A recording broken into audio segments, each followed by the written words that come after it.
ঘন্টা minute second এভাবে যায় আমাদের। হয়তো কোনোদিন রান্নাও হয় না, সারাদিন দুজনে সোফায় বসে থাকি। কেউ বলে না আর মা তোমাদের খিদে পেয়েছে বা আমার খিদে পেয়েছে, আমার খেতে দাও, কি রান্না করছো। সেই কলেজ থেকে বেরিয়ে যে মেয়েটা মা কি রান্না করেছো, ভাত বাড়ো আমি আসবো, কোনোদিন বলে না, কোনোদিন বলবেও না।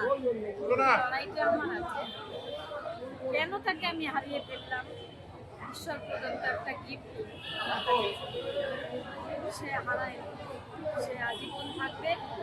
তার জন্য আজকে আমরা একটা ডক্টর অভয় দেবনাথ বিরাজ করেছি।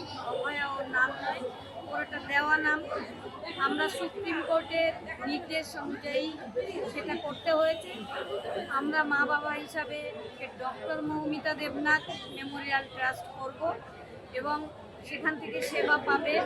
সেই সেবার মাধ্যমেই বেঁচে থাকবে আমার মেয়ে সুভাষ এবং পরিবার আমার অনেক বড় এখন সারা বিশ্ব এই বিচারের দিকে তাকিয়ে। এবং আপনারা মিডিয়া বন্ধুদের অনেক অনেক আমি কৃতজ্ঞতা জানাই। আর সারা বিশ্ববাসী, সারা পশ্চিমবঙ্গবাসী যেভাবে আমার সাথে দাঁড়িয়েছিলেন, আগামী দিনেও দাঁড়াবেন। আমাদের সরকার আমাদের এখন পাশে দাঁড়িয়েছেন। বিচার অবশ্যই হবে এবং আমার মেয়ের নামও নিতে পারবো। কিন্তু সেই যে শূন্যতাটা, মা হিসাবে সেই শূন্যতাটা আর কোনোদিন পূরণ হবে না। সেই যে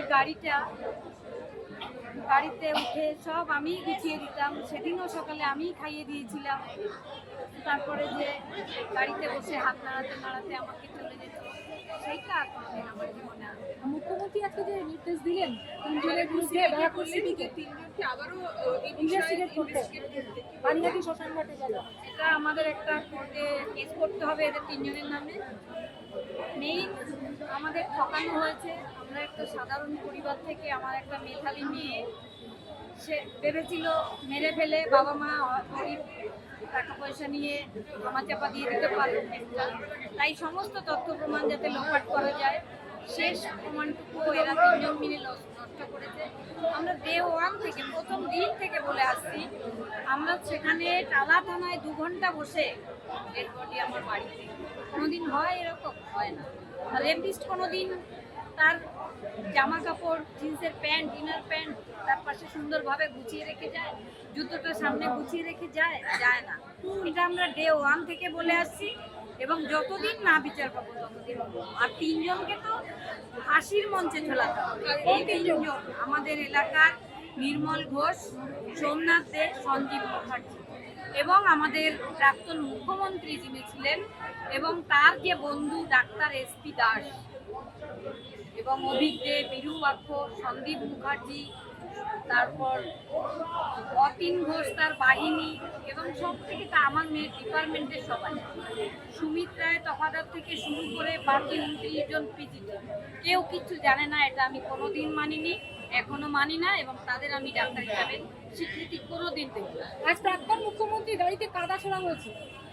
এটা প্রাক্তনই থাক, এই বিষয়ে আমি ওই কাদা ছোড়াছুড়ির বর্তমান মুখ্যমন্ত্রী আজকে বলে গেলেন যে মুখ্যমন্ত্রী যখন বক্তব্য রাখছিলেন তখন তার চোখে জল ছিল, তার ভারাক্রান্ত গলায় তিনি বক্তব্য রাখছিলেন। কি মনে হচ্ছে? অনেকদিন থেকে বিরোধী দলনেতা হিসাবে আমাদের বাড়িতে যেতেন, তখনই ওনার চোখে জল থাকতো এবং যখন আমি গত সপ্তাহে ওনার বাড়িতে গেছিলাম বাবা মায়ের সঙ্গে দেখা করতে, সেখানে ওনার বাবাও কেঁদেছিলেন, মার সঙ্গে দেখা হয়েছিল। তাই আমার মেয়েটা এমন একটা ক্ষমতা ছিল, সে হয়তো সমস্ত বিশ্বকে জাগিয়ে দিতে এসেছিল। নাহলে তো আমরা কোনোদিন জানতেই পারতাম না বাঙালি আমরা এত প্রতিবাদ করতে শিখেছি, তাদের বিবেক জাগ্রত হয়েছে, এটুকুই হয়তো করতে এসেছিল আমার মেয়েটা। তাই তার কাজ সমাপ্ত হয়েছে, বাকি কাজ আমরা পুরো করবো, এটা আমরা অঙ্গীকার করবো।